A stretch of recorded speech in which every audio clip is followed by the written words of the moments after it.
Next question करते हैं। अच्छा क्वेश्चन है, इसको ढंग से समझना है आपको। 3 smooth cylinders A of mass 3 kg, A का मास कितना दिया है 3 kg, B of mass 8 kg, B का मास दिया है आपको 8 kg, and C of mass 4 kg, और सी का मास आपको दिया 4 kg। ठीक, are piled so that cos five 4/5 दिया, cos थीटा 7/11 दिया। ये फाई और थीटा कौन से एंगल हैं, तो ये जो हॉरिजॉन्टल से एंगल है ये आपको दिया है फाई। ठीक, और इसका हॉरिजॉन्टल से जो एंगल दिया है वो आपको दिया है थीटा। थीटा और फाई की वैल्यूज दी हैं कॉस के टर्म्स में। Match column 1 with column 2 with respect to the given information. ठीक है, अब कॉलम 1 और कॉलम 2 में क्या क्या चीज़ें हैं वो जरा देखो आप। कॉलम 2 में तो उसकी वैल्यूज थी, अभी देखी हमने। कॉलम 1 में क्या क्या है, कॉलम 1 में नॉर्मल फोर्सेज लिखे हैं। Normal force exerted by wall on cylinder C, cylinder C पे नॉर्मल फोर्स कितना लगा होगा वो आपको पता करना है। कुछ नेमिंग करते जाते हैं, इसको एन सी कह देते हैं। ठीक, normal force exerted by the wall on the cylinder B, B पे नॉर्मल फोर्स वॉल ने कितना लगाया होगा ये, इसको नाम दे देते हैं N B. And normal reaction exerted by the cylinder B on cylinder A, B ने सिलेंडर ए पे कितना नॉर्मल रिएक्शन लगाया होगा, तो बी और ए के बीच में जो नॉर्मल रिएक्शन है उसको कुछ नाम दे देते हैं N1। बी ने ए पे लगाया होगा, ए ने बी पे लगाया होगा N1। और फिर कह रहे normal reaction by vertical wall on the cylinder A पर वर्टिकल वॉल ने कितना नॉर्मल रिएक्शन लगाया होगा, तो इसको नाम दे देते हैं Na। ठीक, कुछ और भी नॉर्मल रिएक्शन होंगे। एक तो ग्राउंड से लगने वाला नॉर्मल रिएक्शन होगा जो कि सिलेंडर ए पे लग रहा होगा, उसको नाम दे देते हैं N2। ठीक, और एक नॉर्मल रिएक्शन बी और सी के बीच में लगा होगा ये, इसको नाम दे देते हैं N3। ठीक, टोटल कितने नॉर्मल रिएक्शन हो गए हैं।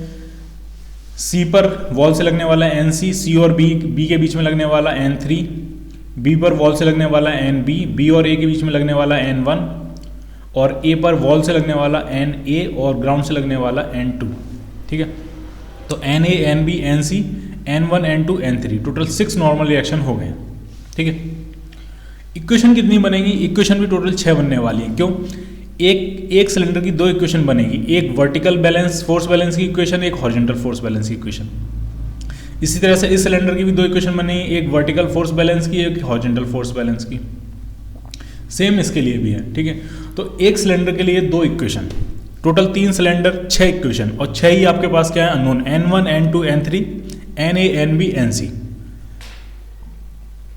ठीक है, तो इन प्रिंसिपल हम N1, N2, N3, Na, Nb, Nc इन सब की वैल्यूज हम फाइंड कर सकते हैं, और वो करेंगे भी। ठीक है, तो जरा सॉल्व करना शुरू करते हैं। एक एक का फ्री बॉडी डायग्राम बनाएंगे ढंग से। तो सबसे पहले हम बनाते हैं सी का बनाएंगे, फिर बी का बनाएंगे, फिर ए का बनाते हैं। ठीक है, सो सबसे पहले सी का फ्री बॉडी डायग्राम बनाते हैं। तो सी को मैं दिखाऊंगा एक पॉइंट मास की तरह। ठीक है, उसका वेट है 4 kg, तो डाउनवर्ड डायरेक्शन में उसका जो वेट लग रहा होगा वो होगा 40 न्यूटन। हॉरिजॉन्टल डायरेक्शन में NC। ठीक, बाकी ये N3 लग रहा है, N3 कितने एंगल पे लग रहा है, तो N3 जो है वो हॉरिजॉन्टल से कितने एंगल पे लग रहा है, थीटा। तो N3 का हॉरिजॉन्टल कंपोनेंट होगा इस तरह से N3 cos थीटा, और वर्टिकल कंपोनेंट होगा N3 sin थीटा। तो ऊपर की तरफ जो लगेगा वो लगेगा N3 sin थीटा,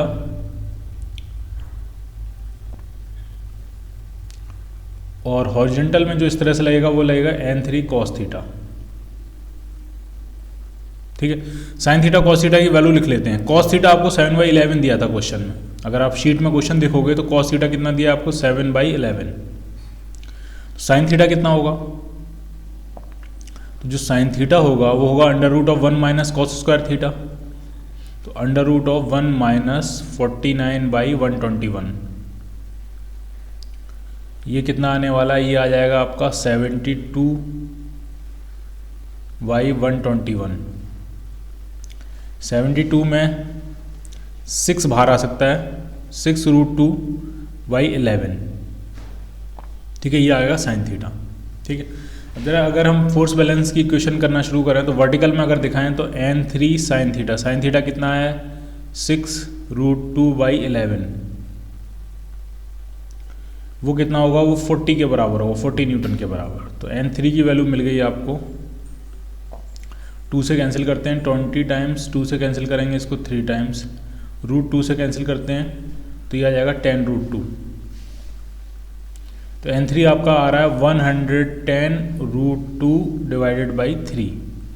n3 की वैल्यू आपने फाइंड कर ली है, ठीक। n3 मिल गया है तो आप nc भी फाइंड कर सकते हो। अगर हम हॉरिजॉन्टल में फोर्स बैलेंस लिखें तो nc कितना आने वाला है, nc आने वाला है आपका n3 cos थीटा। n3 कितना है, 110√2/3 into cos theta. cos theta कितना है, 7/11। तो 11 से कैंसिल करेंगे इसको 10 टाइम्स, तो ये हो गया 70√2/3।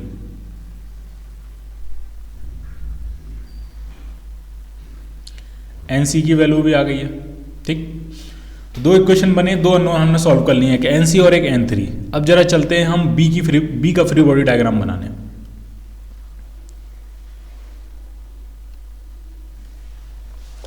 तो एक पॉइंट मास पे अगर हम सारे फोर्सेस दिखाएं तो ढंग से देखना है आपको। इस तरफ लग रहा होगा NB, डाउनवर्ड डायरेक्शन में लगेगा उसका वेट कितना दिया है, 8 kg यानी 80 न्यूटन, ठीक है। बाकी आप देखो जरा n3 के कंपोनेंट्स। तो अगर हम हॉरिजॉन्टल लाइन बनाए तो ये एंगल आपका थीटा होगा, तो n3 का ये कंपोनेंट हो जाएगा n3 cos थीटा, यानी हॉरिजॉन्टल कंपोनेंट लग रहा है n3 cos theta. cos theta था आपका 7/11। वैसे तो n3 की वैल्यू भी हमने फाइंड कर लिया। और वर्टिकल कंपोनेंट, वर्टिकली डाउनवर्ड जो कंपोनेंट लगेगा वो लगेगा, यहाँ देखो n3 sin थीटा। तो 80 plus n3 sin theta, sin theta की वैल्यू हमने फाइंड कर ली है, ठीक है। ये हो गए। अब जरा n1 को देखो, तो n1 जो है वो हॉरिजॉन्टल से कितने एंगल पे लग रहा है, तो ये एंगल अगर फाई है तो ये वाला एंगल भी क्या होगा, फाई। तो n1 के भी दो कंपोनेंट होंगे, एक हॉरिजॉन्टल कंपोनेंट इस तरफ, तो वो हो जाएगा n1 cos phi. cos phi की वैल्यू आपको क्वेश्चन में गिवन है। और एक वर्टिकल कंपोनेंट लगेगा इस तरह से, तो वो हो जाएगा n1 sin फाई। जब cos फाई की वैल्यू पता है तो sin फाई की वैल्यू भी हम फाइंड कर सकते हैं। क्या क्या दी है, तो आप शीट देखोगे तो जो cos फाई की वैल्यू आपको दी है वो आपको दी है 4/5। अगर cos फाई 4/5 है तो sin फाई कितना हो जाएगा, 3/5, यानी फाई आपका 37 डिग्री होगा, ठीक। अब जरा यहाँ इक्वेशन बनाते हैं, ठीक है। तो क्या क्या फाइंड कर लिया अभी तक आपने, nc और n3 फाइंड कर लिया है, n3 फाइंड कर लिया है आपने और nc फाइंड कर लिया है। तो देखो अगर n3 की वैल्यू अगर हम यहाँ पुट कर देंगे और थीटा की वैल्यू यहाँ पुट कर देंगे, साइन थीटा, सॉरी फाई है ये, नहीं ये थीटा है, ठीक है। साइन थीटा की वैल्यू हमने लिख ली है, साइन थीटा की वैल्यू यहाँ पुट कर देंगे, n3 की वैल्यू हम यहाँ पुट कर देंगे, तो यहाँ से हम n1 फाइंड कर सकते हैं। तो इक्वेशन क्या बनने वाली है, n1 sin phi, sine phi है 3/5,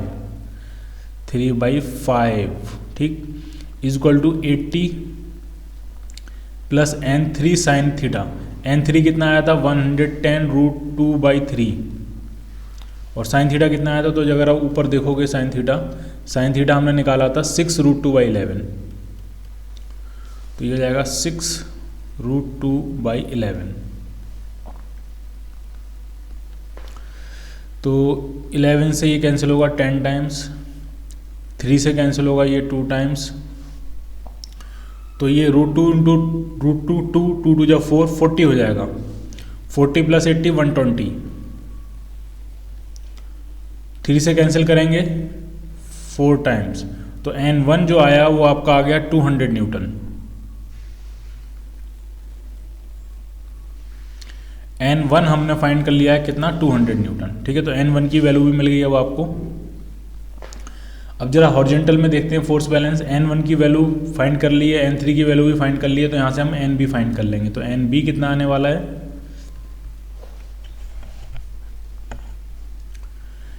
n3 कितना आया था, 110√2/3,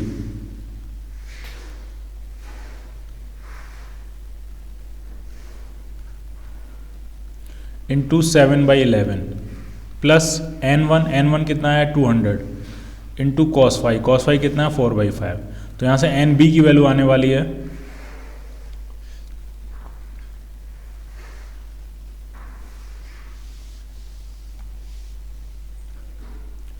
160 प्लस ये तो हो गया 160 प्लस ये कितना आ जाएगा, ये आ जाएगा 70√2/3।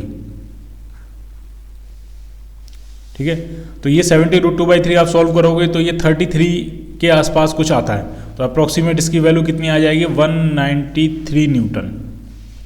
क्लियर, n1 फाइंड कर लिया हमने, nb फाइंड कर लिया। ठीक है, जरा देखते हैं मेन पिक्चर में क्या क्या फाइंड कर चुके हैं हम। nc फाइंड कर चुके हैं, n3 फाइंड कर चुके हैं, n1 फाइंड कर चुके हैं, nb फाइंड कर चुके हैं। अब आते हैं हम a पे। अब a के लिए भी हम वैसी इक्वेशंस बनाएंगे और हम क्या फाइंड कर लेंगे na और n2। ठीक है, तो हम a का फ्री बॉडी डायग्राम अब बनाने जा रहे हैं। ठीक है,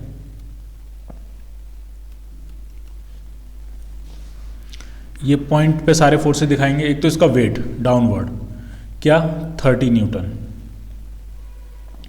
ऊपर की तरफ क्या n2, इस डायरेक्शन में क्या है na,